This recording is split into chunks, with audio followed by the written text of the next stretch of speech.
What's going on, guys? It's been a while since I've put anything up on the channel. Figured I'd give you a little bit of a 2-for-1 special today with some shop tips combined with a bit of a product review.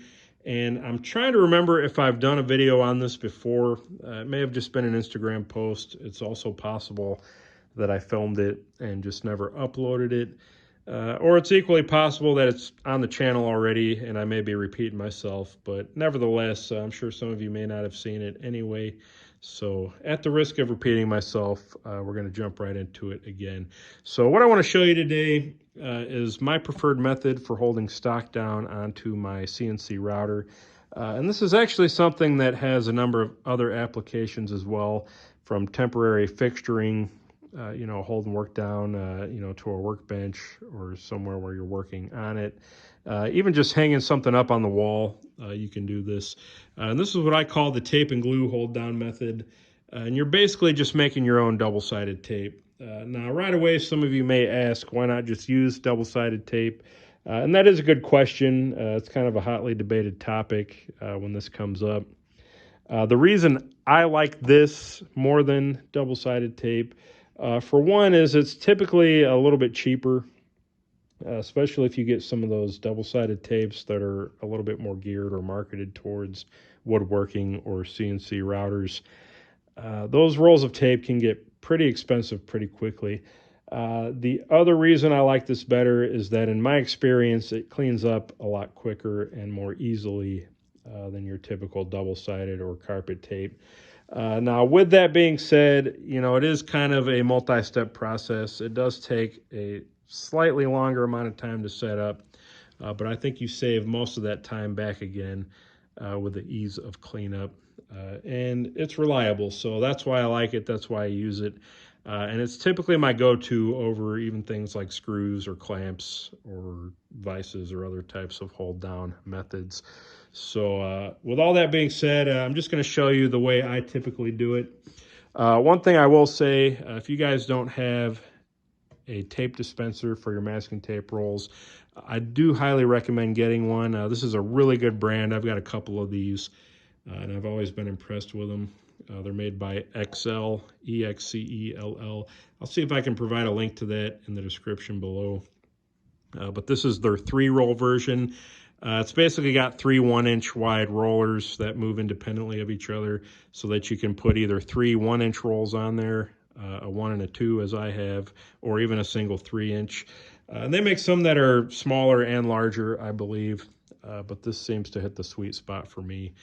And not only does it make, getting to the tape a lot quicker and easier, but I tend to save quite a bit of tape as well, as I'm cutting a lot closer to what I need, versus just, tearing off random pieces off of a roll, or, losing the end, or, tearing the tape as I'm pulling it off. This makes this a lot more foolproof and a lot more efficient. So, definitely worth, I think it was 25 bucks or so that I paid for that one. I'm not sure what they are now. Again, I'll leave it in the description, and you guys can decide if you want to pick one up for yourselves. Other thing I will recommend, if you're going to use this method, make yourself a little glue stand. It doesn't have to be fancy.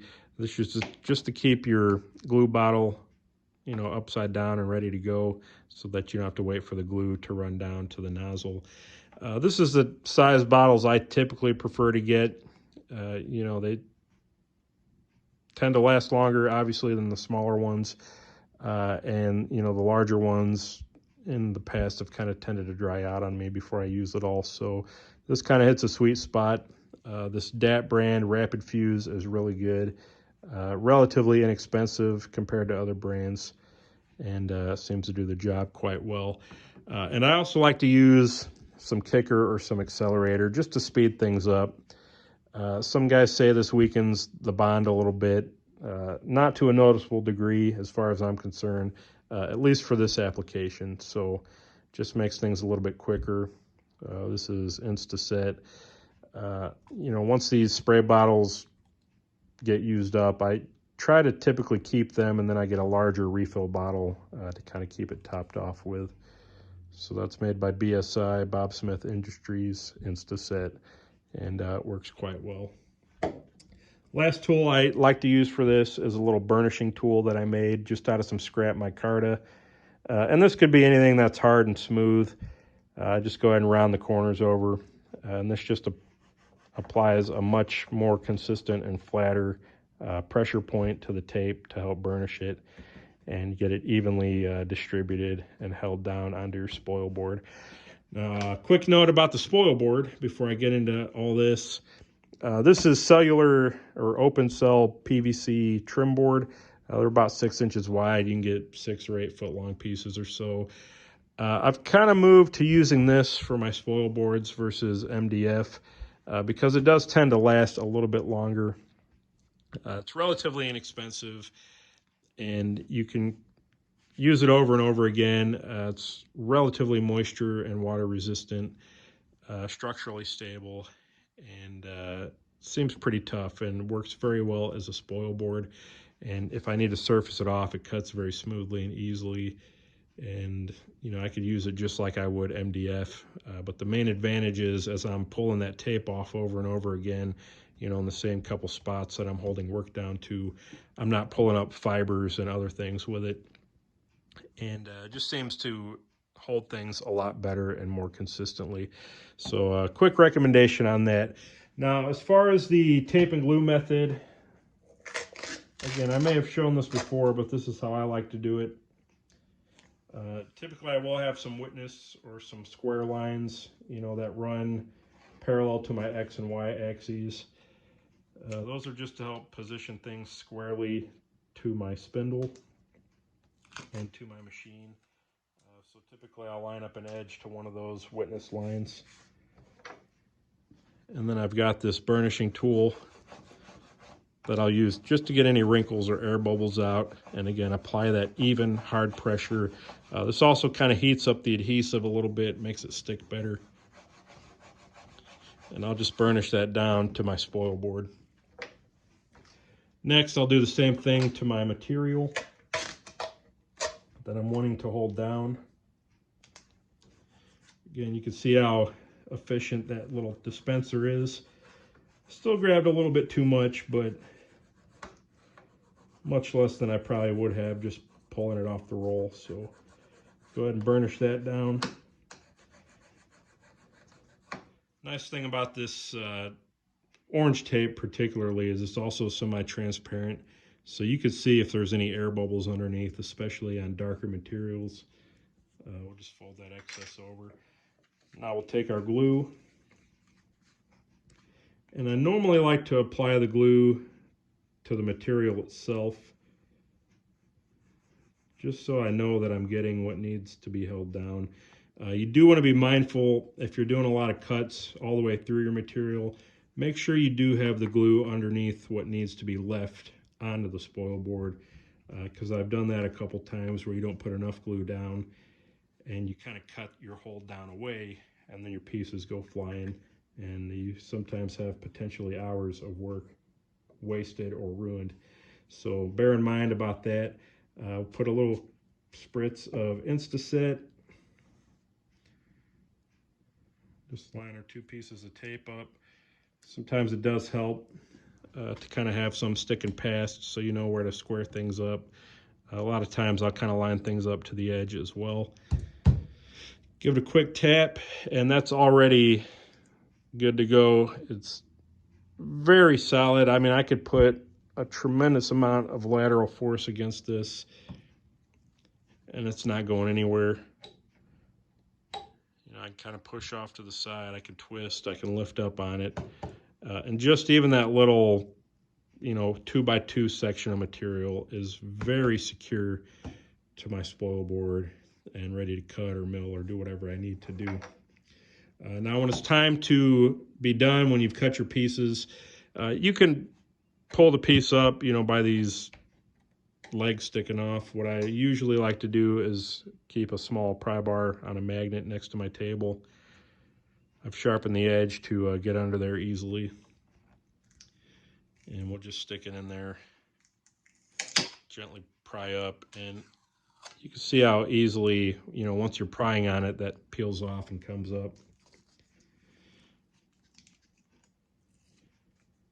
And now we'll just peel that off very cleanly. Wipe the accelerator off, and that's good.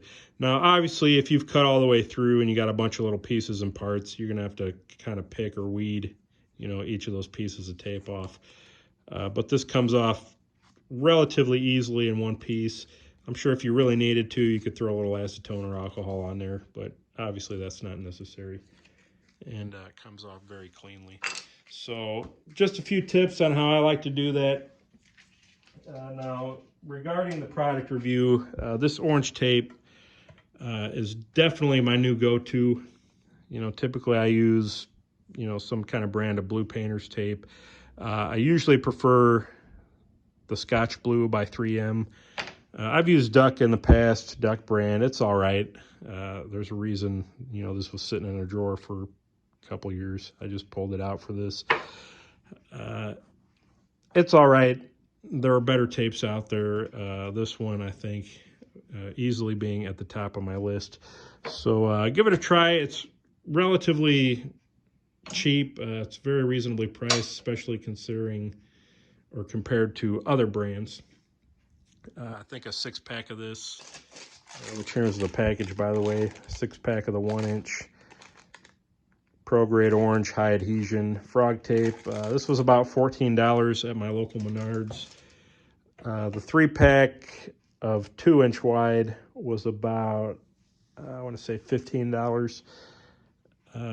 A 3 or 4-pack of the Scotch, I think, was like $20. So, maybe it's about the same price. Maybe it's a little bit cheaper, but it's definitely worth it, and certainly cheaper than, an equivalent length of carpet tape or double-sided tape is typically going to run you. So, yeah, you do need to buy the glue. These are $4 or $5 a bottle.